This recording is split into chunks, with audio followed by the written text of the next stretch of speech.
6 money skills para mag-upgrade ang finances mo. Usually naman, nagsisimula tayo sa walang ipon, walang investment at baligtad pa, no? Baon sa utang. Kaya naman gusto natin magkaroon ng financial peace of mind. So magbigay tayo ng 6 skills na dapat nating matutunan. Una is ang pag-increase ng income. Importante na maganda ang income natin para mas mabilis tayong makaipon.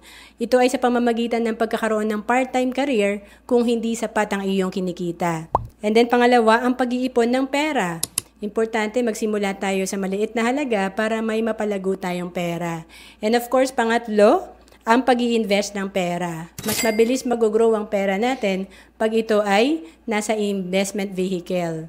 And of course, pang-apat, ang pag-manage ng utang. Siyempre, ang utang, ito yung sumisira sa ating financial house. Kaya importante, naiiwasan natin to at nababayaran natin ng maayos. And panglima, ang pag-build ng retirement fund. Lahat tayo magre-retire, kaya importante, meron tayong retirement fund. And pang-anim, ang pagkakaroon ng passive income. Ito yung magkakaroon tayo ng passive income kapag tayo ay natutong mag-invest, magnegosyo, para pag tayo ay nag-retire, wala na tayong active income, meron pa rin tayong passive income. Ito yung continuous income na nare-receive natin. To know more about savings and investment, message mo na ako sa FB, Roan Celis Capistrano.